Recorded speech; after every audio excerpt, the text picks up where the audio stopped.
I took a pathetic $100 bill, fractured it into 5 ruthless financial universes, and walked away for 4 agonizing years. What survived this brutal economic meat grinder didn't just shock me. It mathematically destroyed every massive billion-dollar lie Wall Street has ever told you. You cannot unsee these results. You have been lied to, deliberately and systematically. Every time you stare at a bank balance that barely covers a week of groceries, a quiet, insidious voice whispers that the universe of true wealth is walled off. It tells you that investing is a VIP playground exclusively reserved for Wall Street billionaires, ruthless hedge fund titans, and men in $5,000 suits. You look at your meager savings and think it is entirely pointless to even try. I know that paralyzing, suffocating feeling because I lived it. But I am here to tell you that this exact mindset is the invisible gravity keeping you chained to financial mediocrity while the elite explore the cosmos. Rich Habits Daily 5 welcomes you to the cosmic financial universe, where we are going to violently shatter those illusions today. If you are ready to break orbit and uncover the raw, unfiltered truth about building wealth, hit that subscribe button right now. Your support is the vital fuel that keeps this channel alive and motivates us to keep delivering these profound financial revelations. Let me pull you back exactly 4 Earth years into my own history. I was standing at the terrifying edge of a massive nebula called personal finance, utterly paralyzed by the sheer magnitude of it all. I was bombarded by a deafening cacophony of so-called experts screaming conflicting prophecies into the void. One faction shrieked about the impending economic apocalypse, demanding I hoard physical gold. Another tribe howled that cryptocurrency was a new paradigm, a rocket ship to the moon. Traditionalists smugly ordered me to buy blue-chip stocks and wait until my hair turned gray. And what was my absolute arsenal to navigate this chaotic war zone? $100. That is it. A mere fraction of an astrophysics textbook. The cost of a fleeting dinner for 2. Most rational humans would look at that pathetic sum, scoff at the futility of it all, and blow it on a Friday night pizza. But I refused to be a victim of my circumstances. I did not see a measly $100. I saw the raw, volatile fuel for a ruthless experiment. I decided to become my own financial crash test dummy. I took that solitary $100 bill and fractured it into 5 equal, parallel universes. $20 was injected into the fragile ego trip of individual stocks, 20 into the ancient, defensive bedrock of gold, 20 into the concrete empire of real estate, 20 into the lawless supernova of cryptocurrency, and the final 20 into the vast, relentless machinery of the S500 index. Once the capital was deployed, I sealed the airlock and abandoned the controls. For 4 agonizing years, I froze these accounts. No adding fresh funds, no panic selling during catastrophic market black holes, no desperate rebalancing. Just raw, unadulterated time colliding with the chaotic vacuum of the global economy. But a true scientist does not just observe chaos, they dissect it. To measure the survival of my fragmented wealth, I established 5 merciless lenses. The brutal learning curve of the asset, its ability to generate passive income in the dark, its vulnerability to the black hole of taxes, the sheer existential risk of total vaporization, and finally, the cold, undeniable data of what actually survived. Buckle up, because the reality of this interstellar journey will permanently alter how you see your money. Leaving the safety of the airlock behind, my first $20 fragment plunged straight into the psychological meat grinder of the stock market. I wanted to feel like a titan of industry, so I meticulously selected a single, highly publicized tech company that felt destined to conquer the future. The learning curve was an absolute nightmare of financial jargon, requiring me to decipher balance sheets, P/E ratios, and quarterly earnings calls as if I were translating an alien dialect. Because my capital was entirely concentrated in one fragile entity, the existential risk of total vaporization kept me awake at night. If the CEO made a foolish comment or a supply chain fractured, my money bled. As for passive income, my pathetic $20 stake yielded a dividend of exactly 4 cents a quarter, a sum so microscopic it felt like an insult rather than an investment. When tax season arrived, navigating the complex web of short-term capital gains on fractional shares was a bureaucratic headache that vastly outweighed the financial reward. Emotionally, it was an exhausting, volatile ego trip that made me feel like a financial genius on a Tuesday and a gullible fool by Thursday. Meanwhile, my second $20 bill was quietly entombed in a digital vault, transformed into a microscopic sliver of the ancient, defensive bedrock known as gold. If the individual stock was a high-speed roller coaster, gold was a medically induced coma. The learning curve was practically non-existent. You simply purchased the asset and watched it sit there, heavy, silent, and entirely unproductive.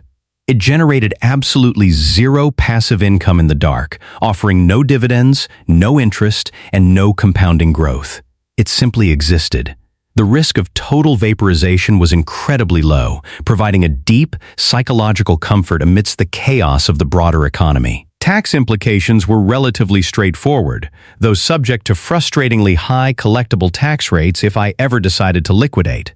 But the most profound realization came from observing its behavior over those 4 years. Gold did not work for me. It did not innovate, it did not hire new employees, and it did not expand its market share. It merely acted as a static anchor, preserving my purchasing power against the slow, invisible erosion of inflation. I realized very quickly that while the ancient bedrock of gold might protect the wealth of a billionaire trying to hedge against an apocalypse, it was mathematically incapable of building wealth for a beginner starting with nothing. It was a shield, not a sword, and when you only have $20 to your name, you desperately need a weapon. While gold slept silently in its vault, my next 2 fragments were violently thrown into the polar extremes of the financial spectrum, the slow-moving concrete of real estate and the manic, lawless vacuum of cryptocurrency. I deployed my third $20 into a fractional real estate platform, effectively buying a millimeter of a commercial building somewhere in the Midwest. The learning curve here was moderately steep, requiring me to place blind faith in a third-party management team and understand complex lockup periods. But unlike gold, this concrete empire actually worked in the dark. It generated real, tangible passive income. Every single month, a fraction of a cent of rental income trickled into my account. It was a microscopic cash flow, but the psychological impact of knowing someone was paying rent that eventually flowed to me was incredibly empowering. The existential risk felt heavily insulated by the physical bricks and mortar backing the investment. However, the black hole of taxes nearly consumed me. For a return of mere pennies, I was bombarded with convoluted K-1 tax forms that made my accountant wince and complicated my tax returns to an absurd degree. The friction of administration almost completely negated the joy of ownership. Then, there was the lawless supernova of cryptocurrency. I took my fourth $20 bill and injected it into a highly hyped altcoin that the internet promised would redefine global finance. Buying it felt less like investing and more like boarding a pirate ship in the middle of a hurricane. The learning curve was a terrifying labyrinth of digital wallets, cryptographic seed phrases, and exorbitant network gas fees that instantly cannibalized a chunk of my initial capital. Passive income was only possible if I staked the token, which felt like playing Russian roulette with a completely unregulated, hackable smart contract. The existential risk was absolute and ever-present. At any given second, a software bug, a regulatory crackdown, or a malicious developer could vaporize my $20 into the digital ether permanently. The emotional toll was pure, unadulterated adrenaline. I watched my investment surge by 40% in a single weekend, tricking my brain into believing I was a visionary, only to watch it plummet by 60% 3 days later. Tax tracking was a dystopian nightmare of matching thousands of microtransactions across varying cost bases. It was not an investment strategy. It was an addictive, high-stakes casino operating in a void devoid of gravity or rules. I realized that surviving this supernova required a nervous system made of steel, a luxury I simply could not afford. Exhausted by the adrenaline of crypto and the bureaucratic paperwork of fractional real estate, I turned to my final $20 fragment, which I had quietly surrendered to the relentless, emotionless machinery of the S500. This was the Broad Index Fund, a financial vehicle that captures the collective power of the 500 largest companies in America. The learning curve was beautifully, elegantly flat. There were no balance sheets to desperately decode, no seed phrases to guard with my life, and no complex lockup periods to memorize. I simply bought a microscopic slice of the entire American economy and walked away. The passive income was modest but fiercely consistent, automatically reinvesting its dividends to buy even more shares, creating a self-sustaining organism of compounding growth. The risk of total vaporization was practically zero. I knew that if the top 500 companies in the country went completely bankrupt, the global economy would have collapsed, and the value of my digital money would be completely irrelevant anyway. The tax efficiency was brilliant, generating very little taxable friction so long as I simply left it alone. Emotionally, it was incredibly boring. There were no massive daily spikes or terrifying crashes to obsess over. It just operated in the background, a silent engine humming through market corrections, pandemics, and political turmoil. But when the 4-year airlock finally hissed open and I was forced to look at the cold, undeniable data of what actually survived, the results were staggering. The individual stock, plagued by corporate missteps, had barely clawed its way to $21, a pathetic return that didn't even match inflation. The ancient bedrock of gold sat exactly where I expected, worth $22, perfectly preserving my purchasing power but failing to create any real wealth. The fractional real estate had generated steady microscopic rent, bringing its total to $23, but the platform fees and tax preparation headaches made the victory hollow. The cryptocurrency supernova had violently collapsed upon itself. My $20 had been decimated in a brutal bear market, leaving me with a worthless digital ghost valued at $3.14. But the relentless machinery of the S500? It had quietly and methodically grown to $31.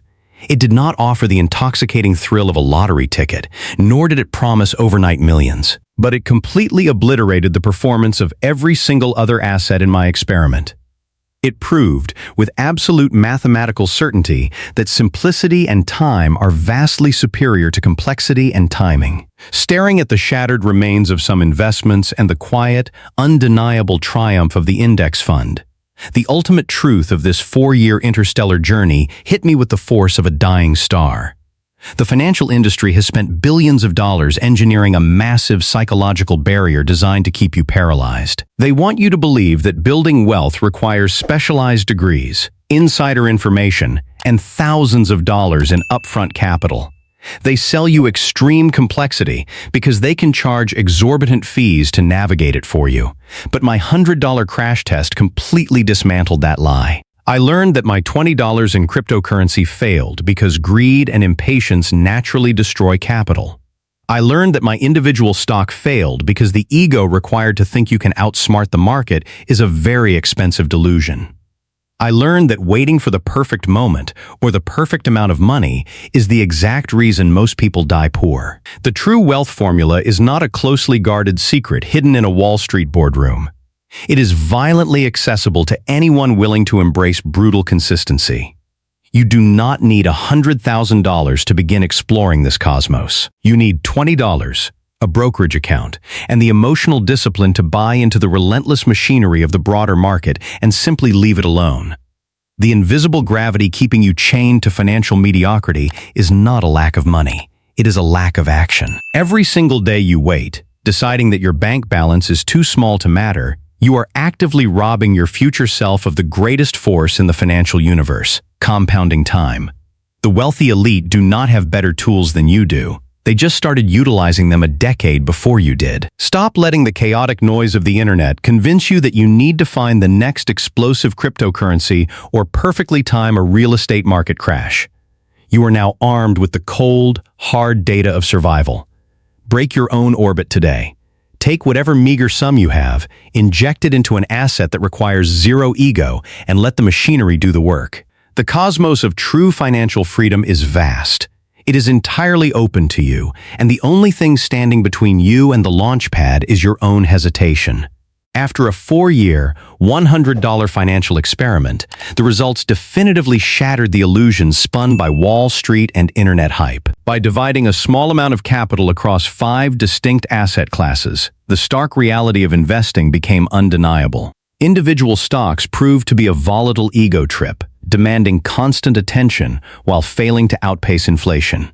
Gold acted precisely as a static anchor, preserving purchasing power but remaining mathematically incapable of generating new wealth. Fractional real estate offered tangible passive income but was ultimately suffocated by microscopic returns and an absolute nightmare of tax paperwork. Cryptocurrency, the loudest and most thrilling of the group, revealed itself as a lawless, high-stakes casino, ultimately incinerating capital in a brutal digital bear market. Amidst the chaos, adrenaline, and administrative complexity, the S500 index fund emerged as the undeniable victor. Stripped of ego, immune to daily panics, and practically hands-off, this broad market fund quietly and methodically compounded in the background, outperforming every other asset. It proved that extreme complexity is merely a tool the financial industry uses to justify exorbitant fees and keep beginners paralyzed. True financial growth does not require immense upfront capital, insider knowledge, or perfect market timing.